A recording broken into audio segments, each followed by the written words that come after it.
Muy buenas tardes, muchas gracias por su asistencia. Entonces vamos a hablar hoy día, vamos a dar una clase de recuperación. Vamos a hablar sobre un tema, eh, bueno, que es importante que conozcan a nivel de como ingenieros en redes, pero que no vamos a evaluar dentro de este módulo. Este tema son las redes o las soluciones de FHRP. Vamos a mencionar un poco de qué tratan estas soluciones. Entonces, vamos a mencionar qué tipos de protocolos existen y vamos a enfocarnos en el protocolo HTTP. Entonces, estos se llaman los protocolos de redundancia de primer salto. Son protocolos que tienen las siguientes características. Supongamos una topología donde yo cuento con un dispositivo que va a ser mi default gateway, mi puerta de enlace predeterminada. Normalmente es un firewall, un dispositivo, un switch de capa 3. Ahora, quien sea este dispositivo, si fallara, automáticamente todos los demás equipos de mi red van a perder contacto con las redes, con las otras redes que puedan existir, porque ya no tienen una forma de salir de su propia red local. Entonces, al perder el router, perdemos toda comunicación. Ahora, dentro de las soluciones que nos quieren proporcionar los protocolos FHRP, está el poder darnos un poco de redundancia. ¿Qué tal si en lugar de poner un solo router en mi red, yo puedo poner dos? Es decir, que si el 10.1, 10.2 falla, el 10.1, 10.3 puede hacerse cargo. Esto funciona bien porque tenemos la posibilidad de mantener una cierta disponibilidad en nuestra red, pero debemos comprender a detalle cómo va a funcionar para poder realmente aplicar este tipo de soluciones. Entonces, primeramente hay que comprender de qué manera trabajan. Se crea algo que se llama un router virtual. En realidad, en estos protocolos lo que se busca es que el cliente no conozca sobre dos dispositivos. Si nos fijamos aquí, yo en mi computadora puedo tener varias puertas de enlace predeterminadas. Solo si es que yo hurgo lo suficiente como para venir aquí, a mi interfaz, y encontrar las opciones avanzadas y agregar nuevos gateways. Se podría agregar múltiples. Lamentablemente eso solo se lograría si es que yo hago este manejo de ir equipo por equipo a hacer la configuración. Tal vez pueda lograrlo también a través de alguna política de Active Directory. Sin embargo, las computadoras no saben reconocer cuando un gateway ha caído. O sea, no tienen un mecanismo de detección automático que les diga, oye, se cayó el 10.1.10.2, cambia al 1.10 al 10.1.10.3. No existe eso fácilmente, o sea, de forma predeterminada. Hay soluciones que podemos nosotros implementar mediante algún script, mediante hay un concepto que se llama el scheduler, que es una forma de programar para que cada tanto se haga la revisión de cómo se encuentra el estado de la red y tomar alguna acción de ser necesario. Pero ese tipo de soluciones se vuelven bastante pesadas conforme va creciendo nuestra red y no son nada cómodas. Entonces, el nosotros ir a cambiar nuestro dispositivo para que utilice una máscara, perdón, puerta de enlace predeterminada diferente a la que hemos programado va a ser muy complicado. Entonces, a modo de arreglarnos un poquito la vida, se propone una idea diferente. Entonces, los routers, o perdón, las computadoras no van a saber la existencia de dos routers diferentes. Lo que van a saber es la existencia de eh, un router virtual, un único router que va a ser el que va a responder a sus consultas. Nosotros, por detrás, vamos a hacer una diferenciación de qué está pasando. Es decir, nosotros vamos a, por detrás, saber que existen equipos, por ejemplo, algunos como activo, otros como respaldo. Nosotros vamos a darnos la tarea de asegurarnos que todo esté siendo controlado sin que el cliente tenga la necesidad de saber qué está realmente sucediendo. Entonces, dentro de esa idea, se hace lo siguiente. Recordemos las traducciones MAC o de ARP, mediante ARP. Cuando hacemos la traducción por ARP, lo que estamos logrando es traducir una dirección IP en una dirección MAC, averiguar la dirección MAC que tiene una dirección IP. De esa forma podemos permitir las comunicaciones en diferentes niveles de capa. Ahora, lo que se hace con estas soluciones es crear lo que llamamos eh, una entrada ARP solo para los protocolos. Creamos una dirección MAC virtual, vamos a decir. Esta dirección MAC virtual lo que logra es que sin importar qué dispositivo va a ser el dueño de la IP virtual, siempre los clientes van a conocer la misma dirección ARP. Más adelante vamos a ver por qué eso sería importante. Ahora, hay protocolos que vamos a emplear, diferentes tipos de protocolos que podemos emplear para el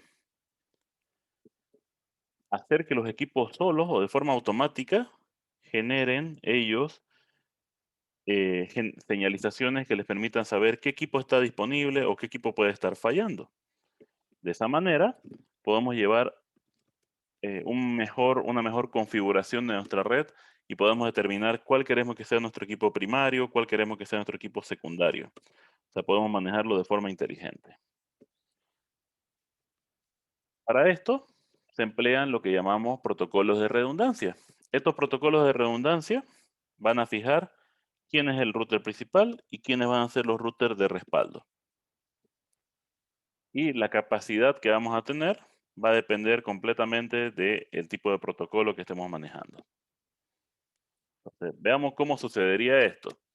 En esta topología tendríamos dos routers físicos, el router de la izquierda y el router de la derecha.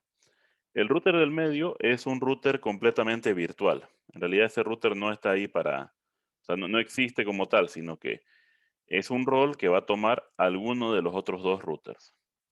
En todo momento vamos a tener un router virtual, perdón, y solo uno de los routers físicos va a estar activo en todo momento. Entonces, lo que están haciendo estos dispositivos es turnarse sobre quién es el router virtual y quién va a ser simplemente un dispositivo de respaldo. Ahora, supongamos que desde el inicio el router de la izquierda es nuestro router principal, nuestro router virtual. Él va a hacerse cargo de todas las comunicaciones hasta el momento en que tenga algún problema, hasta el momento en que falle.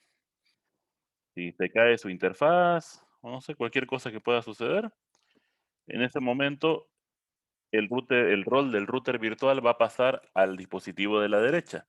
Ese dispositivo de la derecha, desde ese momento, va a empezar a hacerse cargo de todas las comunicaciones. Ahora, lo bueno es que desde el punto de vista de los clientes, no pasó nada malo. No ha habido ningún cambio, no ha pasado nada que haga que él pierda comunicación. Sí va a haber unos segundos donde alguno de los dispositivos no va a poder comunicarse. Estamos hablando de pocos segundos en sí. Puede llegar a pasar, pero no va a ser nada constante y debería automáticamente existir una recuperación ahí en las comunicaciones. Todo esto proyectado para que podamos tener una comunicación tranquila y constante. Ahora,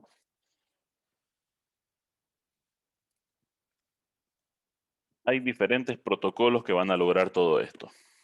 Todo depende del tipo de aplicación o el tipo de dispositivo que tengamos para saber si van a funcionar o no.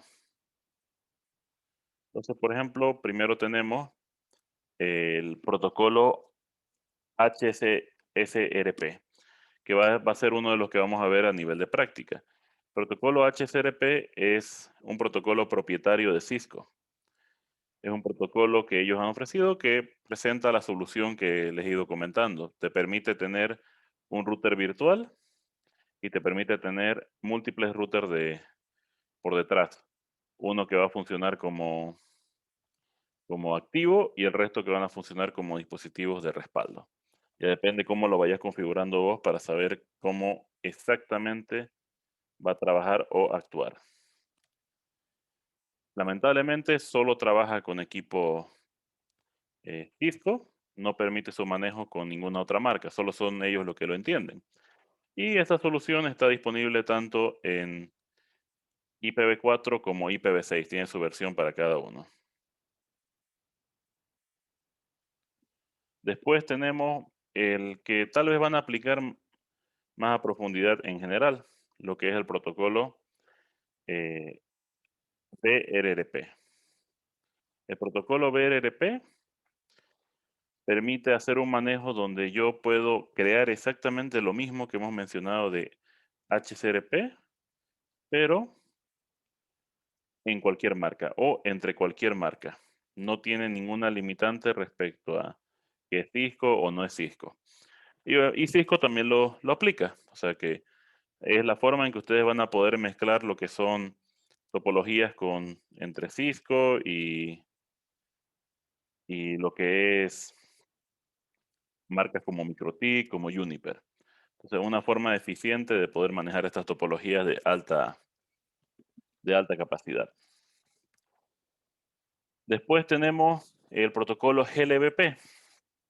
Este, un poquito más avanzado, es un protocolo que solo trabaja en Cisco y su redundancia es algo un poco más compleja. No tiene la topología que he mencionado hasta ahorita por ejemplo, un router activo y un router de respaldo. Lo que tiene en realidad es una topología donde vamos a tener un router, eh, varios routers activos que se van a distribuir la carga entre ellos. Entonces, mucho más eficiente y mucho más pesado en sí para los dispositivos. Esto solo lo pueden manejar algunos equipos Cisco.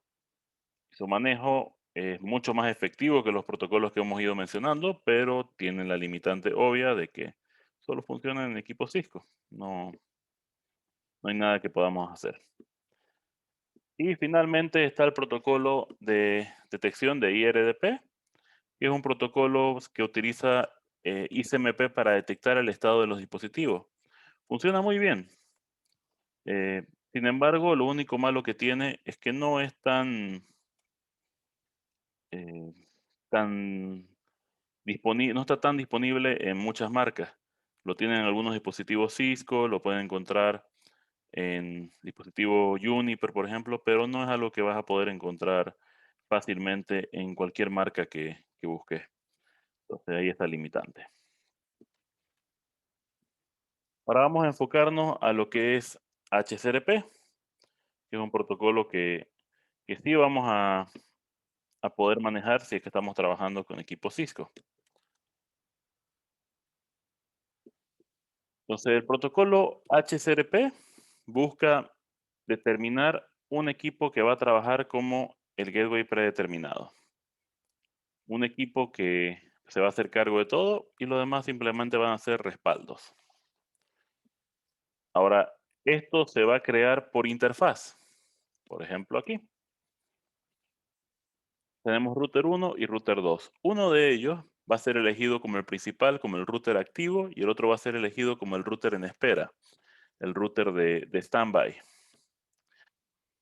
El router principal se define en base a un valor llamado prioridad. Esa prioridad es un valor de 0 a 255. Si mientras más bajo, mientras más alto sea el número, mejor es la prioridad. Por defecto todos están en 100.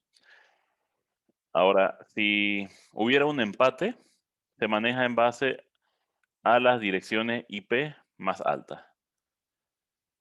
Pero sí o sí vamos a tener un principal y luego respaldo. En esta topología podemos tener múltiples routers de respaldo, depende de la capacidad física de la red, depende de cuántos podés conectar.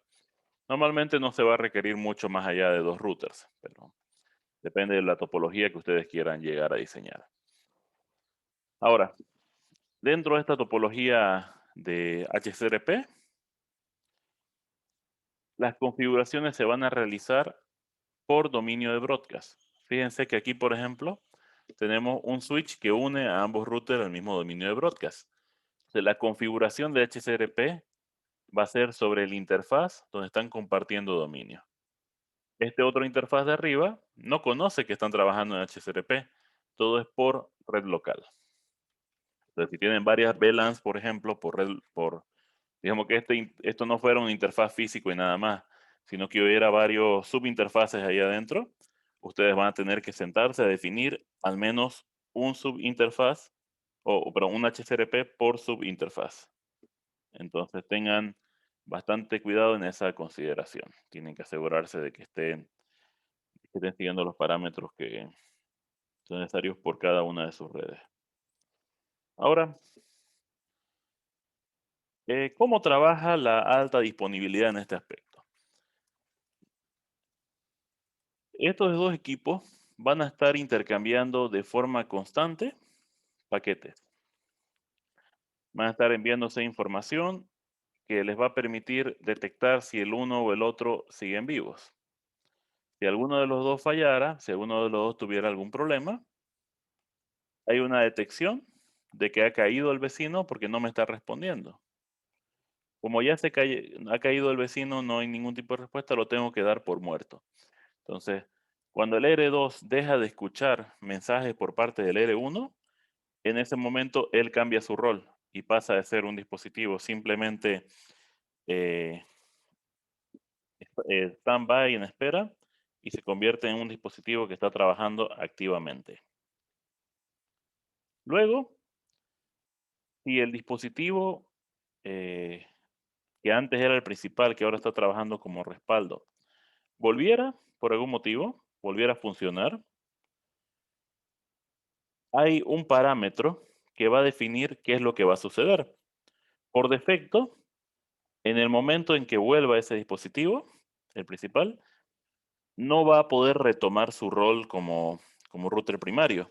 Va a tener que esperar hasta que el que actualmente trabaja como primario caiga y le ceda el rol. Entonces, para que él pueda retomar lo que está sucediendo. Hay un parámetro que lo vamos a llamar premp, que es el término que se utiliza.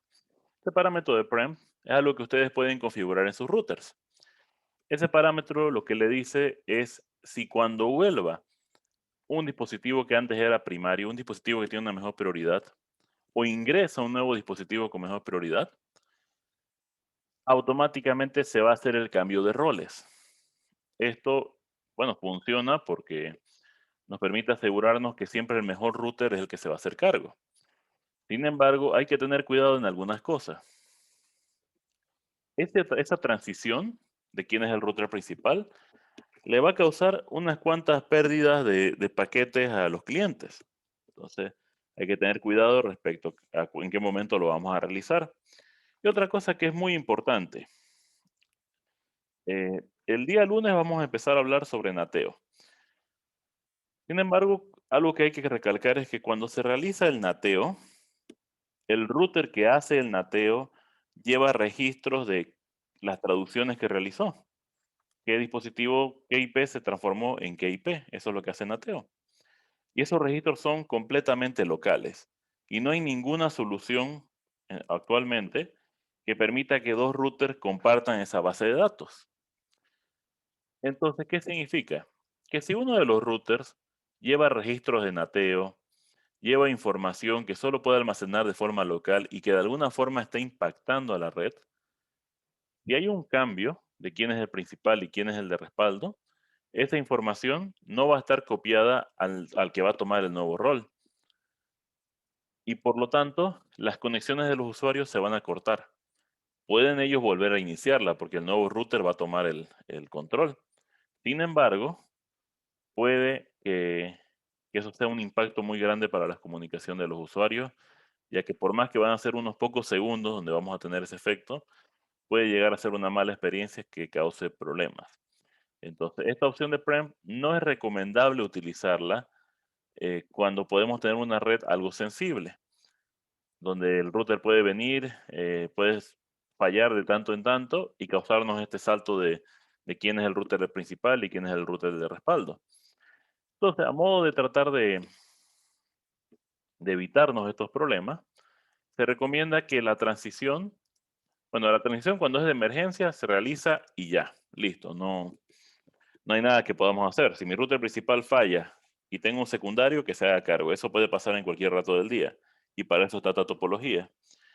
Pero a la hora que yo restaure mi router principal, es de preferencia esperar hasta que sea una hora en la cual no hay mucho tráfico, una ventana de mantenimiento, para poder hacer esta transición.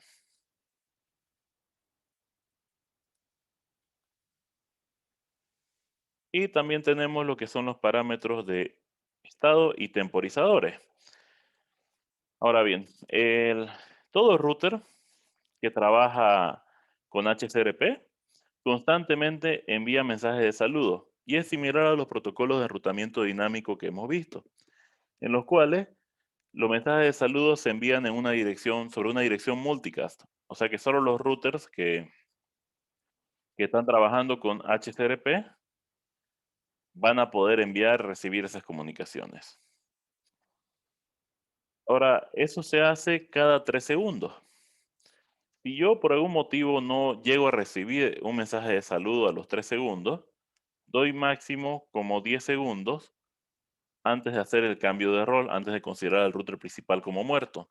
Estos valores obviamente pueden ser modificados y pueden adecuarse según lo que tengamos en la red, según lo que nosotros vayamos a necesitar. Por ejemplo, si es una red muy sensible, de alto desempeño, yo puedo cambiar ese tiempo a un segundo y hacer que el tiempo en que se considera como muerto disminuya a 4 segundos. Bueno, que está el ejemplo ahí en la diapositiva. Entonces yo puedo tener una red más sensible que en caso de alguna falla, yo automáticamente puedo saltar. Y similar a lo que hay en OSPF, cuando un router está trabajando con HCRP, tenemos roles o estados que va a ir tomando el dispositivo para saber en qué forma tiene que trabajar. Por ejemplo, inicia en el estado init, en el estado inicial, que es en el cual el interfaz donde yo activé HCRP es encendido. En este momento se queda sin saber realmente cómo está trabajando la red, así que le toca empezar a escuchar información por parte de quién es el router activo. En el momento en que recibimos un paquete del router activo, en ese momento pasamos al siguiente estado. Si aún no hubiera ningún mensaje de router activo, debemos pasar al estado de esto dentro del estado de aprender, un estado donde empezamos a intercambiar información, que es el estado de habla. Empezamos a intercambiar información sobre quién va a ser el dispositivo maestro, quién va a ser el principal. Ahí todos estamos intercambiando paquetes para determinar quién tiene la prioridad más alta y a quién le corresponde el rol de principal. En este caso, en este protocolo eh, no hay una secuencia, digamos, de quién es el principal y quién es el secundario, el terciario. Tenemos únicamente quién es el principal. Pero los dispositivos se conocen entre sí. Una vez que ya han hecho este intercambio inicial, ellos ya saben qué prioridad tiene cada vecino. Entonces, en cuanto cae el primero, ellos ya ese ratito dicen, a ver, me tocará a mí tomar el rol. Y se fijan en todos los registros que recibieron y dicen, ah, no, a mí no me corresponde porque el router 5 tiene una mejor prioridad que yo. En el caso de que no vayamos a ganar el rol, lo que podemos hacer es quedarnos en el modo de espera. Este es el modo que tomarían todos los routers que no ganaron. En el modo standby o de espera, mi dispositivo está constantemente enviando mensajes de saludo para que todos los demás estén al tanto de que sigue activo. Mientras tanto, el que está en el modo maestro se va a quedar en el modo hablar el cual le va a permitir seguir enviando paquetes entre los clientes y entre los diferentes dispositivos. Muy bien, esa era la teoría que quería comentarles sobre los protocolos de primer salto. No sé si alguien tendría alguna pregunta.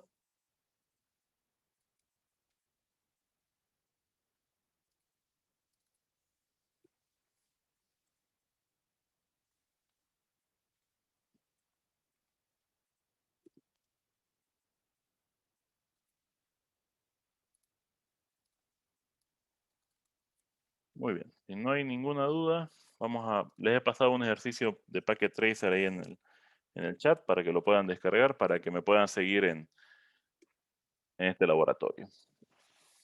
Ahí si lo pueden ir abriendo, yo voy explicando de qué trata. Entonces, en este ejercicio vamos a tener una topología sencilla donde tenemos dos computadoras.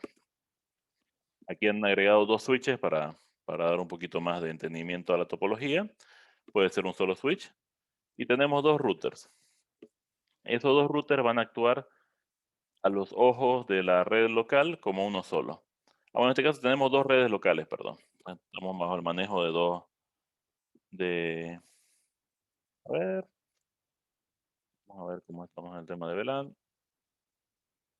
LAN 1 y LAN 2. Ah, no, es una sola red LAN, perdón. Muy bien.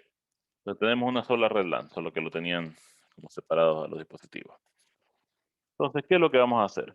Vamos a encargarnos de que router 1 y router 3, R1 y R3, puedan negociar quién se va a convertir en el router principal, quién va a hacerse cargo de la topología. Entonces dice, primeramente arranquemos con la PCA y veamos cuál es la ruta que se tiene desde la PCA hasta el servidor externo. Bien, vamos a la PC y utilizamos el comando de traceroute. Tracer, y ponemos la IP del otro extremo. Muy bien, analicemos.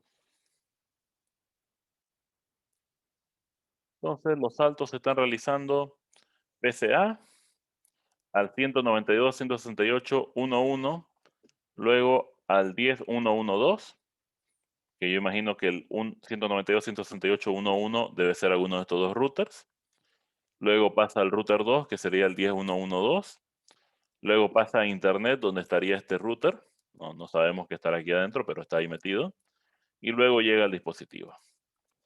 Entonces, estamos teniendo comunicación con el servidor. Lo que aún no sé es cuál de estos dos routers es nuestro primer salto. El segundo sería router 2 y el resto ya es lo que va saliendo por Internet. Entonces, ¿qué dispositivos están en la ruta? Bueno, me voy a ver la tabla de información que me han entregado. Se me dice aquí que router 1 es el dueño de la 192.168.1.1 y router 3 es el dueño de la 1.3 en este momento. El siguiente paso me pide que haga exactamente lo mismo, pero de la PCB. Vamos aquí a tomar la PCB y vamos a hacer tracer al IP destino.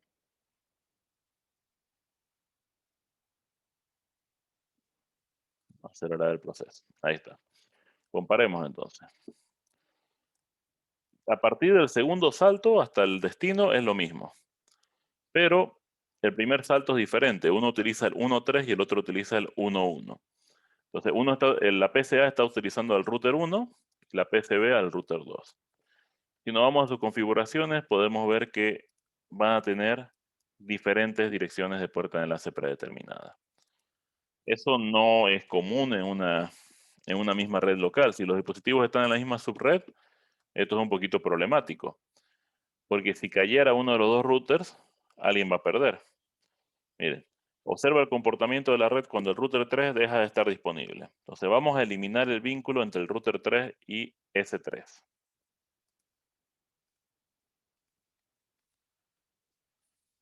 Y nos dice, volvamos a la PCB y volvamos a ejecutar el mismo comando. Vamos a adelantar un poco el tiempo para que no esperemos tanto. Y podemos ver que no pasa nada, no está llegando a ningún lugar. Sin embargo, si nos vamos a la PCA, vamos a ver que nuestro resultado sigue siendo exitoso. lo que significa que la PCA todavía sigue teniendo acceso, lo sabemos gracias a esta conexión, mientras que la PCB no, ya que perdió su única puerta de enlace predeterminada. Un poco ilógico cuando vemos de que yo ya invertí en tener dos routers en mi red. ¿Por qué no puedo tener esa redundancia si yo ya he gastado dinero en tener dos routers? Entonces, lo que vamos a hacer es, primeramente, volver a conectar estos dispositivos. El gigabit 00 y el otro también es gigabit, perdón, gigabit 00 y gigabit 02. Se va a volver a reincorporar y esto. Bienvenida idea porque respondí una vez. Debe ser un error. Ahora, vamos a hacer que ambos dispositivos trabajen juntos para que esto funcione. Van a notar que en este caso tenemos una interconexión entre ambos dispositivos. Esa interconexión no es obligatoria. Hay marcas de equipo, y esto vale la pena mencionar que hay alternativas. Hay marcas que te permiten hacer esto de alta disponibilidad sin crear nada del protocolo HCRP o BRRP o ninguno de los protocolos que les mencioné. Hay marcas que te ofrecen una solución de clúster, donde sus dispositivos conectándose por un cable especial en la parte de atrás, si se acuerdan, por ejemplo, como vimos de stacking, o por cables de fibra, por ejemplo, en un puerto que hay en la parte de atrás en la mayoría de los casos, te permiten crear chasis virtuales, te permiten crear clústeres virtuales que hacen que los dos dispositivos trabajen juntos. Ya depende de lo que te vendan, a veces puede ser balanceado de carga, o sea, los dos trabajando al mismo tiempo, o puede ser uno solo trabajando a la vez. Depende de qué es lo que te lleguen a ofrecer.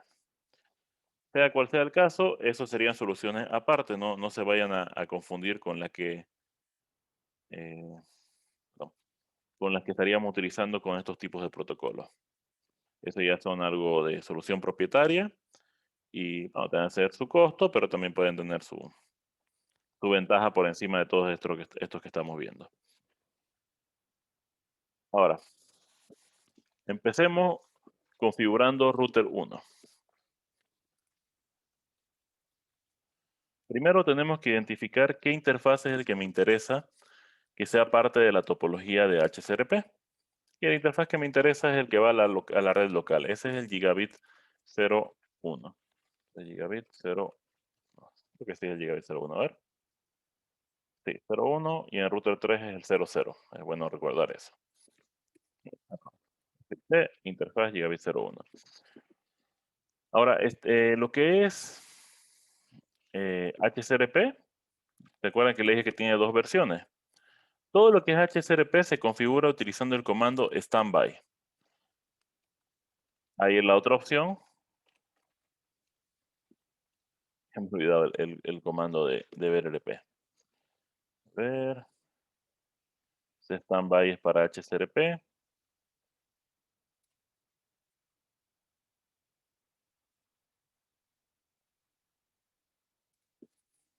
Ver, IP. No, no me olvidé. A ver, dame un segundo, vamos a investigar. Se me fue completamente.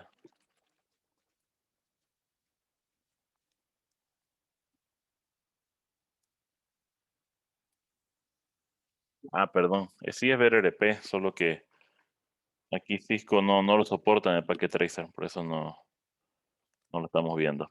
Ok, entonces todo lo que sea HCRP van a hacerlo con el comando standby. Ahora bien, hay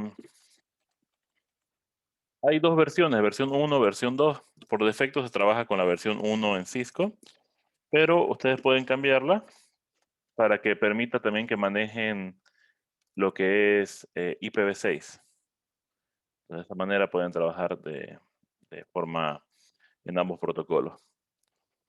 Lo siguiente es especificar cuál va a ser la dirección IP que ambos van a compartir. Entonces, ahorita la IP que tienen es la 1.3 y la 1.1. Tenemos que asignar una IP que no va a ser ninguna de esas dos, que ellos se queden con esa IP, es necesario que se queden con una IP de la red, pero que las computadoras no van a conocer. Es algo solo para el acceso local.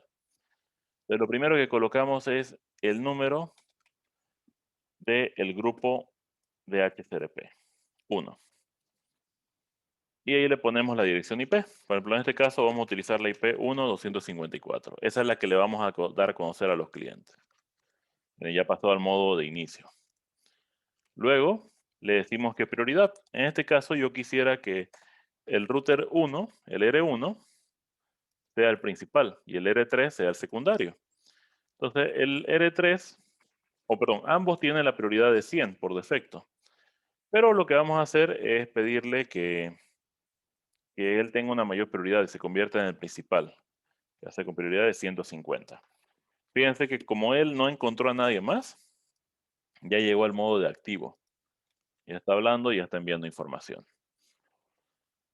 Y finalmente, solo como ejemplo, vamos a agregar también lo que sería el comando premp, para que en caso de que hubiera alguna falla en R1 y R3 tuviera que hacerse cargo, cuando R1 vuelva a conectarse, él vuelva a retomar su rol de activo. Ahora,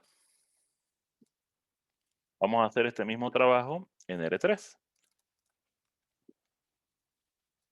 en interfaz gigabit 00.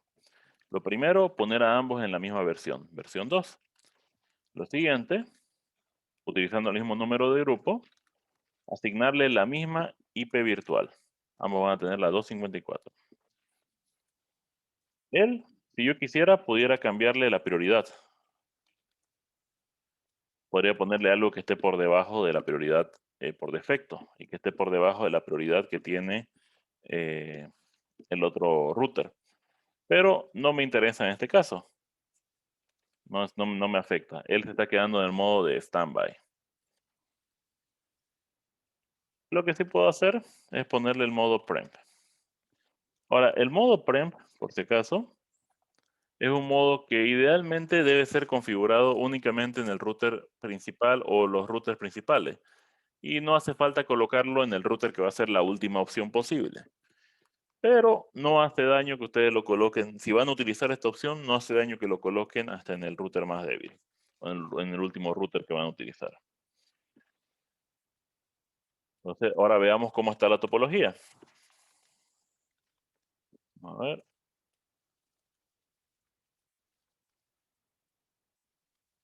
Standby. Vamos a poner brief, por ejemplo.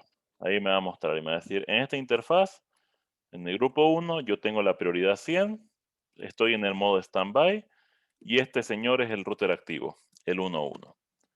¿Y qué IP virtual tenemos? La 1.254. Vámonos al otro router a ver qué dice.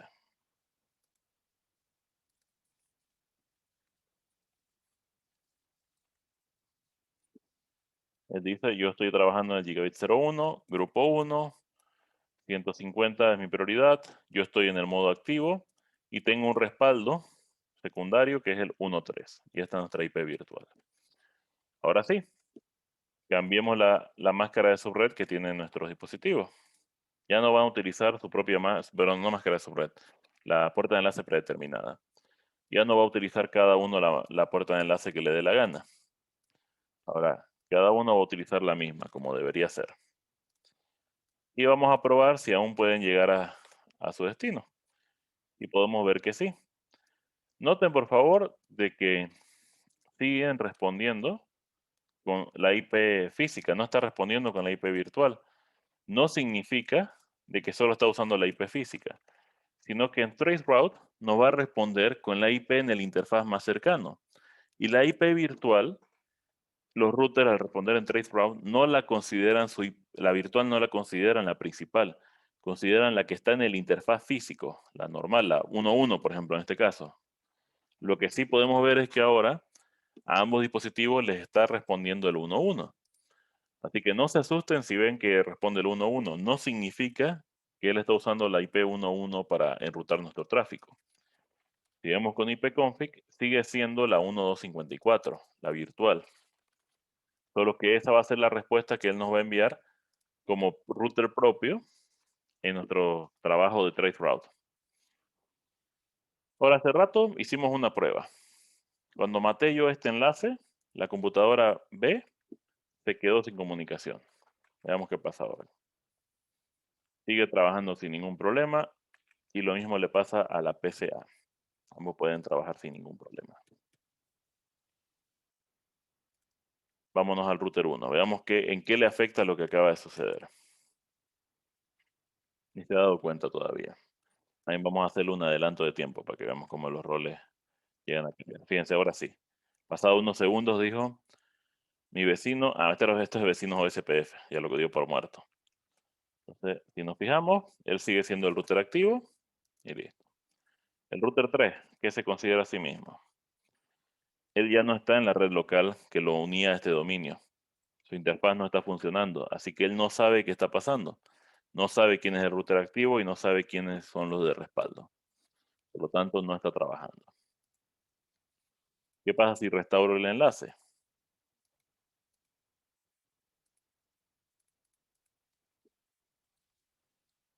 Él vuelve a entrar a la topología y ahora ya se reconoce como parte de esto. Ahora veamos qué pasa cuando muere la entrada principal, el enlace principal, porque todo está pasando ahorita. Por ejemplo, si yo hago, lo bloquearon en modo simulación, ya no importa. Si yo hago ahorita un envío de un paquete desde la PCA hasta Internet, pasa a través del router 1. Veamos qué pasa si lo elimino.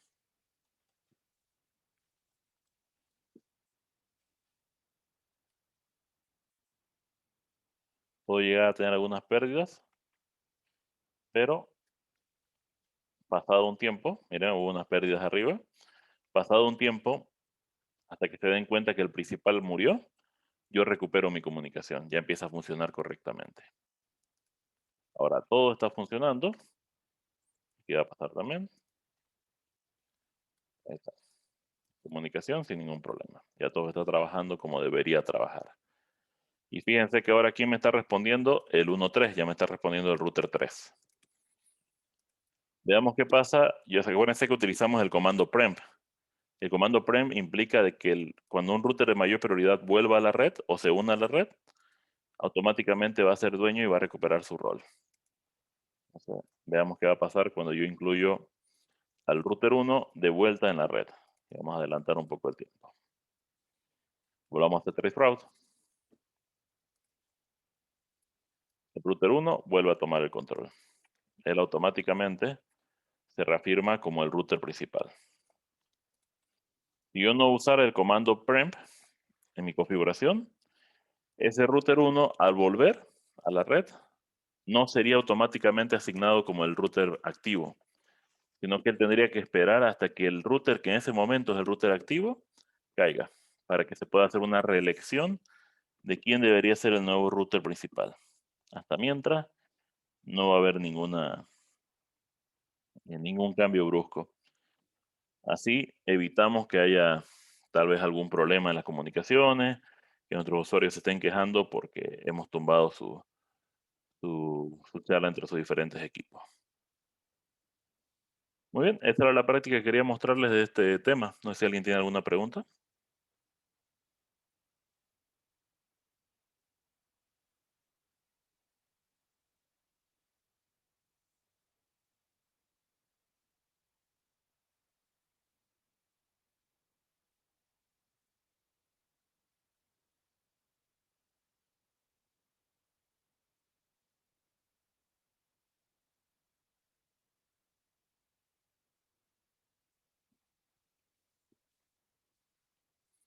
Perfecto, gracias Vicente.